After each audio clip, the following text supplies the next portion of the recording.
आ रहा है या मेरे को नुकसान कर सकता है, अगर मैं उसको डंडा मारता हूँ तो वो प्राणी हिंसा में नहीं आएगा। उसके बाद अदिन्ना दाना वेर मणि सिक्खा पदंग समाधियामी के भी मैं कभी भी चोरी नहीं करें तो पूरा का पूरा दिन और पूरी रात हो जाए, परंतु गुरुओं की जो वाणी है उनकी व्याख्या आप लोग नहीं कर पाएंगे। ऐसे ही अशील है जिनकी भी व्याख्या बहुत लंबी है। उसके बाद कामेश इच्छाचारा वेरमणि सिक्खा पदंग समाधि 10 मिनट लगाएंगे। इंकलाब जिंदाबाद जिंदाबाद सारे बैठो अपने पास प्रोग्राम दो। महात्मा बुद्ध जी का जन्म दिहाड़ा भी है और इधर मोदी का भी मनाना है। बैठे प्रधान जी, अब मैं बेनती करूंगा वीरेंद्र कौर मचौंडा जी वो भी कम शब्दों में ज्यादा बात कहने की कोशिश करें, फिर लाएंगे। इतना मंच चल रहा है, कोई भी साथी नारे ना ला।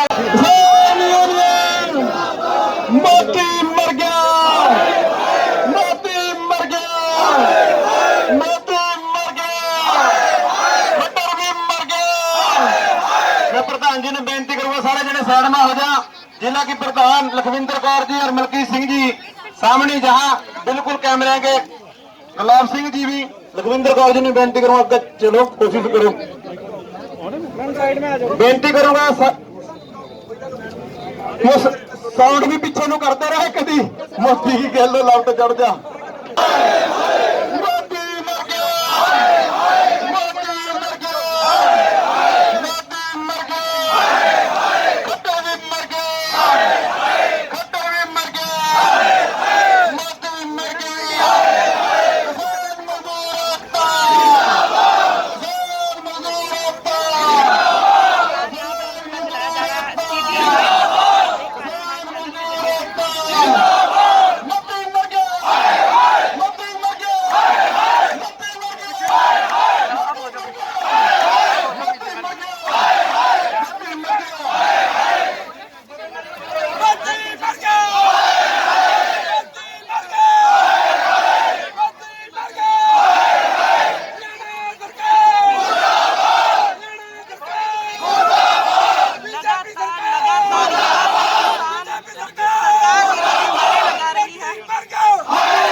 आपका नाम? मेरा नाम आशीष पासी है जी, अम्बाला कैंट से विधानसभा अध्यक्ष। हाँ जी सर, आप किसानों के यहाँ पे जो पहुँचे हैं उसके लिए सर क्या कहेंगे आप? सर ऐसा है कि पिछले 6 महीने से किसानों का आंदोलन चल रहा है और हमारी जो आम आदमी पार्टी है, जो हमारे संयोजक है, राष्ट्रीय संयोजक अरविंद केजरीवाल जी, हमारे जो जोवन के सुशील गुप्ता जी है, ये सभी निरंतर पूरे 6 महीने से तन मन धन से आम आदमी पार्टी किसानों के साथ लगी हुई है।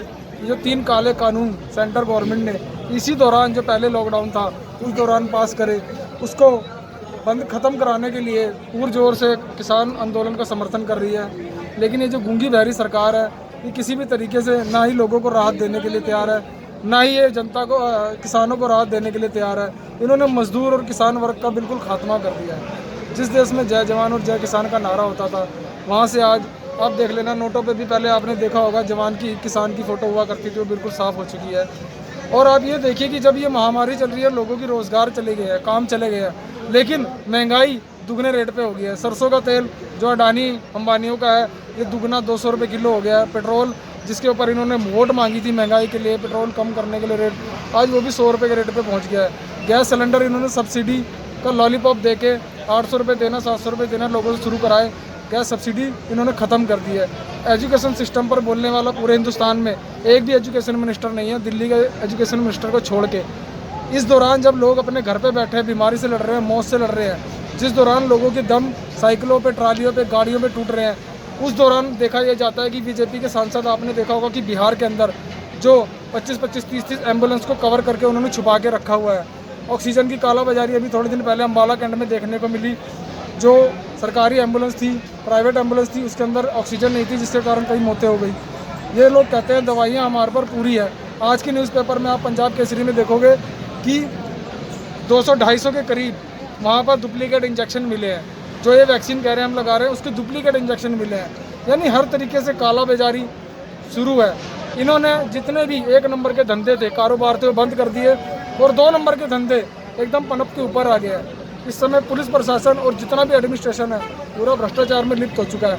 तो इन सभी चीज़ों को देखते हुए एक आम आदमी पार्टी ऐसी है जो शुरू से लेकर अब तक आंदोलन के साथ है और हम हमेशा सड़क से संसद तक हमेशा इनके साथ रहेंगे। धन्यवाद।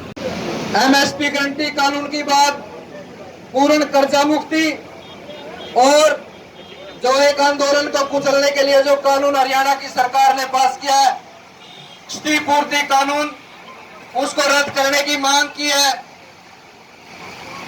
और इसके साथ हम आज यहाँ आपके बीच यहाँ आए हैं और ज्यादा समय न लेते हुए केवल जो अभी 2-3 दिन से जो चर्चा में है उसकी जानकारी आपके बीच में देना चाहेंगे कि किसान संगठनों ने बंगाल के अंदर चुनाव का बहिष्कार करने का जो फैसला वहां लिया, उसका असर देखने को भी मिला। और उसके आते ही आप सभी ने देखा होगा कि इस देश का गृह मंत्री हो गया, अंडरग्राउंड हो गया कुछ टाइम के लिए।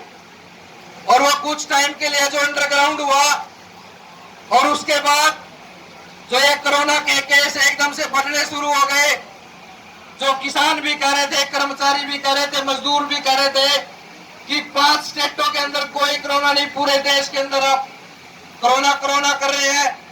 चुनाव खत्म होते ही वहां भी कोरोना शुरू हो गया और उसमें जो हार मिली और हार के बाद जो गंगा के अंदर हमारे जो तथाकथित हिंदूवादी सरकार अपने आप को कहती है, 1100 किलोमीटर के अंदर हिंदुओं की लाशें वहां गंगा नदी में तैरती मिली।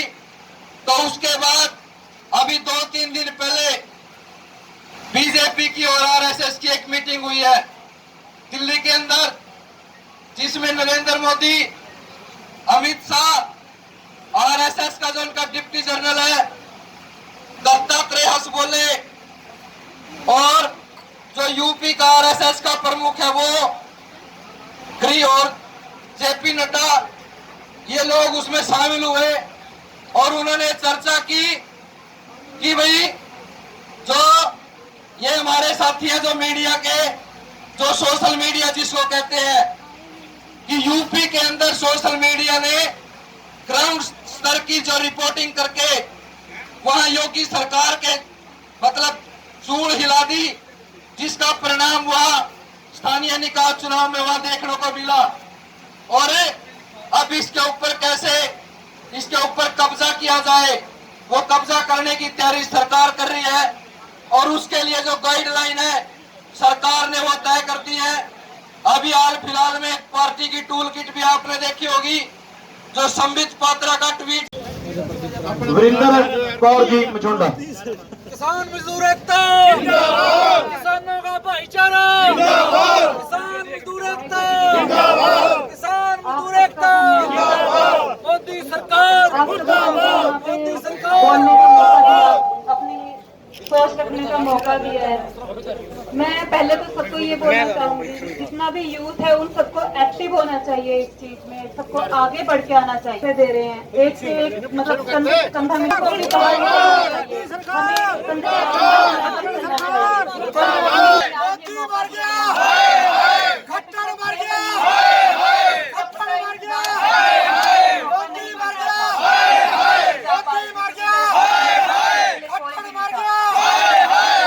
परमात्मा से जोड़ने के लिए होते हैं। सभी धर्मों का जो निशाना है वो एक ही होता है।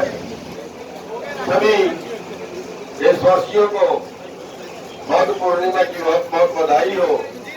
और आज हम मोदी सरकार के 7 साल पूरे होने पर और किसान आंदोलन का जो धरना है दिल्ली की चौकिर, उसके 6 महीने पूरे होने पर आज हम रोष प्रदर्शन कर रहे हैं। आज हम सरकार विरोधी दिन मना रहे हैं। और महात्मा बुद्ध जी ने भी गरीबों के लिए, मजलूमों के लिए आवाज उठाई थी, इसलिए वो दिन आज वैसे भी और अच्छा बढ़ जाता है कि परमात्मा इस सरकार को सद्बुद्धि दे। महात्मा बुद्ध को इस दिन ज्ञान प्राप्त हुआ था,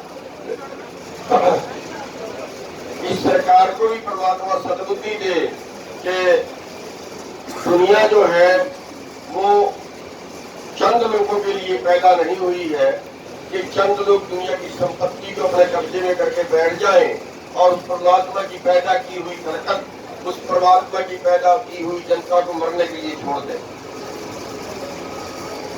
साथियों, आज जो कानून हमारे देश में बने हैं, इससे पूरे देश का भोजन, जबकि भोजन पर जो अधिकार है वो परमात्मा का है, सभी जीवों को देता है, सभी जीवों के लिए पैदा किया है। लेकिन हमारी सरकारें कानून बना के इस भोजन का व्यापार बना दिया और वो व्यापार चंद लोग करेंगे। जब चंद लोगों की मुट्ठी में जाएगा तो आप सोच सकते हैं जहाँ आदमी के 700 की ब्लैक हो सकती है, सामने मरा पड़ा है, सामने इस आदमी के सांस निकल रहे हैं और यहाँ पे ऑक्सीजन ब्लैक हो रही है। इंसानियत मर चुकी है, मरीज आखिरी सांस से गिर रहा है, एम्बुलेंस की जरूरत है, दिल्ली से लुधियाना ले जाना है, दिल्ली में हॉस्पिटल नहीं मिला है, एम्बुलेंस वाला कहता है 2 लाख रुपये दूंगा। बेड है, मरीज सीरियस है, डॉक्टर कहता बेड नहीं है, 2 लाख रुपए देते हैं तो बेड खाली हो जाता है। जिस देश में ये हाल हो, अगर उस देश का अनाज चंद लोगों के पास चला गया तो फिर आप सोच सकते हैं कि उन गरीब लोगों का क्या होगा जिनके पास आज 2 वक्त की रोटी का गुजारा नहीं। मैम आपका नाम? वीरेंद्र कौर। मैम, जो आज किसानों ने ये जो प्रदर्शन कर रहे हैं, इसके बारे में ज़रा बताएं आप। जी, मैं जैसा कि मैंने बताया कि वीरेंद्र कौर मछोंडा से, और मैं एक किसान की बेटी हूँ। ये मेरे पापा हैं और ये मेरे भाई हैं।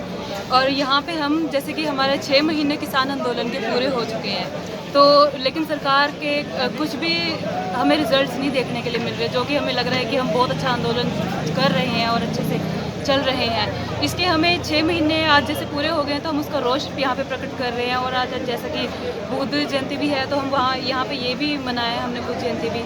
और हम यहाँ पे यही रोष प्रकट कर रहे हैं कि अभी तक हमारी कोई भी मांग पूरी नहीं हुई है। किसान आंदोलन ऐसे ही चलता रहेगा जब तक कि हमारे ये बिल रद्द नहीं हो जाते। मैम, जैसे किसानों की ये मांग नहीं मानी जाती तो आगे की क्या रणनीति रहेगी? हम ऐसे ही धरने पे बैठे रहेंगे जब तक हमारी मांगें नहीं पूरी होंगी, तब तक हम वापस नहीं होंगे। तो ये कुछ किसान हरियाणा के भी और पंजाब के मिलकर ये दिल्ली के लिए बात जा रहे हैं, उसके लिए क्या कहेंगे आप? जी, हम 6 तारीख को यहाँ से रवाना होंगे, दिल्ली के लिए कूच करेंगे और यहाँ से भारी मात्रा में सब किसान जाएंगे।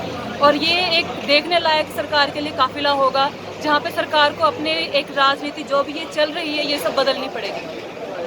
धन्यवाद। पहले नंबर पर आया 6 तरीक को भी अम्बाड़ा पहले नंबर पर होना चाहिए। यहाँ से लेकर दिल्ली तक लाइन न टूटा गड्डियां की। और हर नौजवान को बेनती करूंगा कि कराना रहे उस दिन सरकार थाना मुद्दी पाई हुई थोड़ी देर पहला सरकार फिर दोबारा थाना मुद्दी पाई असीम को आप खड़ी भजाया वहां से। हमारे यारों थाली कहां सिफ्ता करा, कहां ना करा, हम नहीं फटका खान देते किसी को। शुरू से जो भी थाना यहाँ से सरकार के खिलाफ मोर्चे लाए हुए उनके झंडे सारे हरियाणा के अंदर नहीं, हिंदुस्तान के अंदर नहीं, फर्द के अंदर चूक रहे, फर्द के अंदर। अब किसी तरह चूक लगे, ईमानदारी की लड़ाई, सच की लड़ाई जीतेंगे, लड़ाएंगे। नहीं जाते बातचीत हो ना हो अलग बात है, लेकिन हमारा मोर्चा लगा हुआ है। और जो सरकार सोच रही थी कि अगर लंबे टाइम तक बैठेंगे तो शायद आंदोलन टूट जाएगा, आंदोलन तो बढ़ रहा है, सरकार टूट रही है। सरकार की जो है वो कमजोर पड़ रही है। पूरे देश में आज ये आंदोलन फैल गया। कितना लंबा अभी उम्मीद है आपको कल चलेगा? देखिए कभी तक चले, ये तो सरकार की मर्जी है। सरकार कब तक चलवाना चाहती है, 2024 तक चलवाना चाहती है, आज खत्म करना चाहती है। हम तो आज भी खत्म करने के लिए तैयार हैं, हमारी मांग कोई गलत नहीं है। हम तो देश बचाने की, देश हित की मांग कर रहे हैं और सरकार जो है इस देश को बेचने की बात कर रही है। यूपी के किसानों से आपने अपील की आगे आने के लिए? हाँ, यूपी के किसानों से मैंने ये अपील की है कि जहाँ हरियाणा में भी बीजेपी की सरकार है, अगर हम हरियाणा में छोटा सा प्रदेश है, अगर हरियाणा में सैकड़ों जगह से हम मंत्रियों को, सरकार के नेताओं को भगा सकते हैं, यूपी वाले हमारे से ज्यादा बहादुर लोग हैं। यूपी वाले भी ये काम करें, जहाँ भी इनके प्रोग्राम होते हैं सब प्रोग्रामों का बहिष्कार करो, सब प्रोग्रामों से इनको भगाए। मोर्चे का अगला कदम क्या होगा? अगर सरकार नहीं मानी, मोर्चे का अगला कदम? देखिए ये तो अभी कोविड है थोड़ा सा, इसलिए थोड़ा सा कुछ ज्यादा आगे नहीं बढ़ रहे हैं और जो आंदोलन है वो कदम दर कदम आगे बढ़ता जाएगा। थोड़ा सा लॉकडाउन हो जाए फिर बड़ा कोई प्रोग्राम। आज कहीं विपक्षी दलों ने समर्थन दिया, उसे किस तरह देखते हैं? जी, जो विपक्षी दलों ने, देखिए एक्चुअली ये जो काम है ये है ही विपक्षी दलों का। देश उन्होंने चलाना है, वोट उन्होंने लेने हैं, राज उन्होंने करना है और वो आराम से सो रहे हैं। क्यों? उनको हमारे से आगे होके बोलना चाहिए, हमारे से आगे होके उनको देश को बचाने के लिए आना चाहिए, लड़ना चाहिए। ठीक है।